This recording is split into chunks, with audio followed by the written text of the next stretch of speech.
Assalamualaikum warahmatullahi wabarakatuh. Para mahasiswa sekalian, selamat siang, selamat belajar. Dan untuk kesempatan ini kita akan membahas selama satu semester ini ya, kita akan bahas tentang statistika dan probabilitas. Saya akan ulang yang kemarin karena akan berlanjut dengan bahasan-bahasan kita selanjutnya. Jadi ini sangat penting sekali, yaitu tentang fungsi dan peranan dari statistik itu.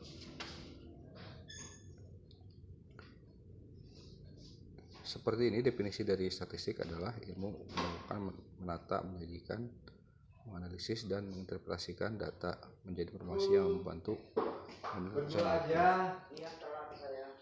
Nah, jadi di sini adalah statistik itu adalah bukan hanya data saja gitu, tapi dari mulai mengumpulkan juga mungkin harus ada merencanakan, menata itu mengatur ya, terus menyajikan gitu.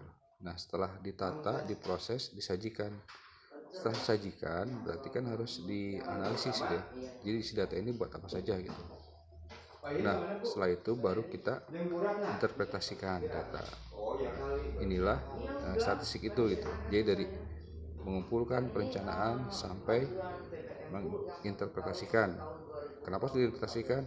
Karena akan dijadikan informasi berupa keputusan selanjutnya gitu ya. Nah, terus untuk statistik itu sendiri adalah suatu kumpulan angka yang tersusun lebih dari satu angka. Jadi statistik itu berupa data-data. Jadi yang dikumpulkan itu berupa angka-angka statistik. Gitu kan ya.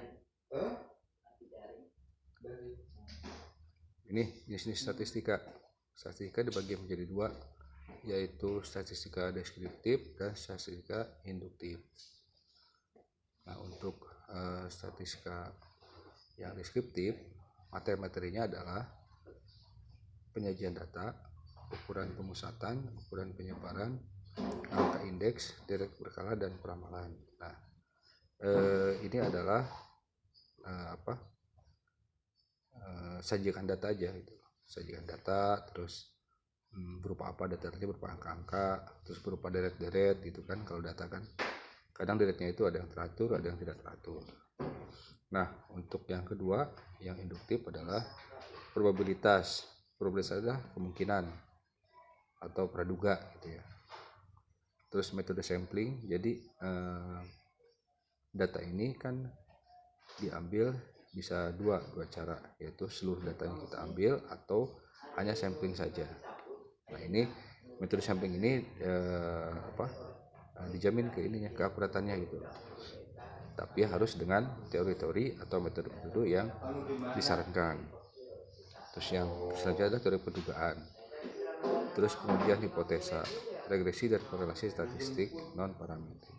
Jadi dari data-data yang tadi kita duga tadi itu tentu saja akan dilihat hipotesanya sampai mana gitu. Data ini diperlukan. Nah, terus dilanjutkan dengan regresi dan korelasi. Jadi hubungan-hubungan statistik ini buat apa? Kita mengumpulkan data, menganalisa, terus menyajikan, ini buat apa gitu. Nah, disajikanlah secara regresi dan korelasi. Lanjut ya. Ini nih yang saya bilang tadi, populasi dan sampel. Populasi adalah keseluruhan.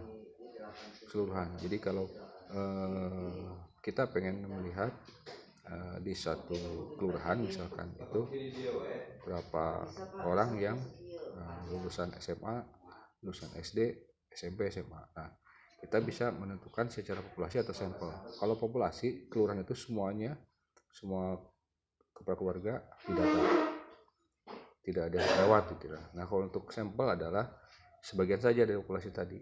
Jadi mungkin dari kalau kelurahan itu misalkan ada 1000 kepala keluarga, kalau populasi diambil seluruhnya, 1000-1000 itu kita tanyain satu-satu, atau secara sampel. Jadi misalkan dari 1000 itu hanya 500 orang gitu, atau hanya 400.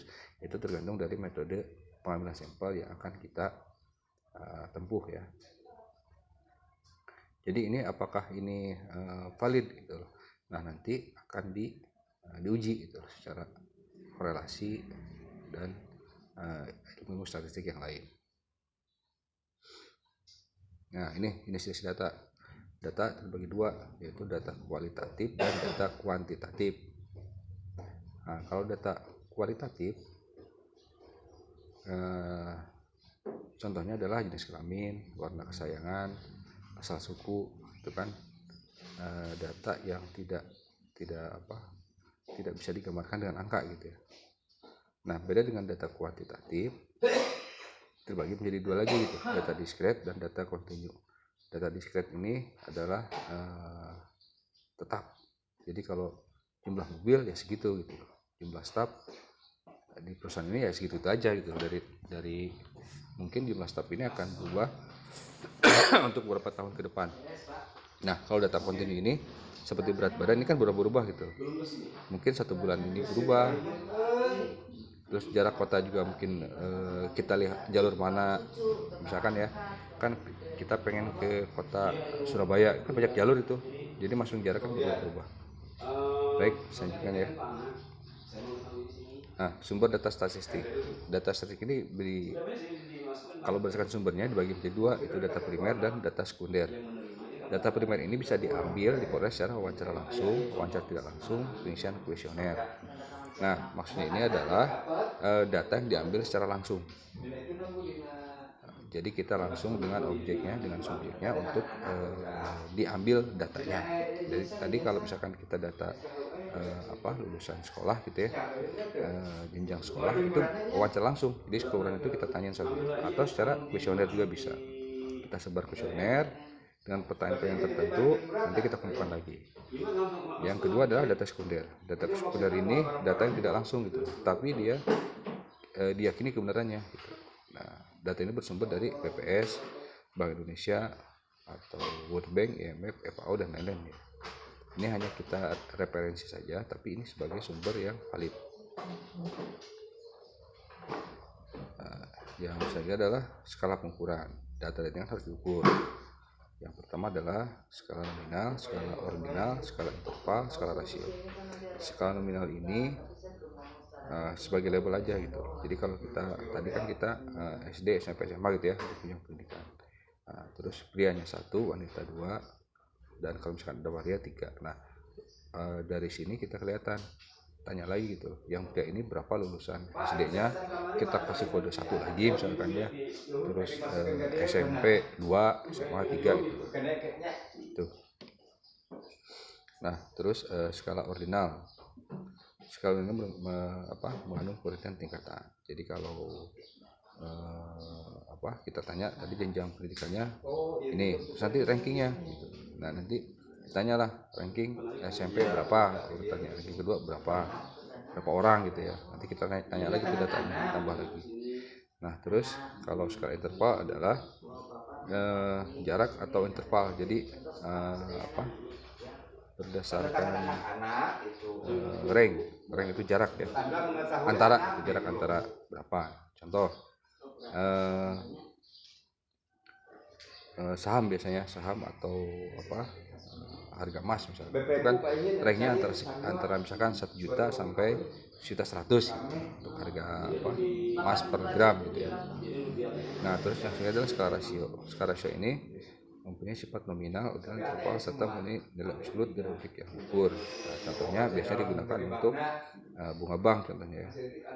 Bunga BCA 7% dan umumnya 7%. Maka bunga mandiri 2 kali bunga BCA. Ini untuk persentase biasanya.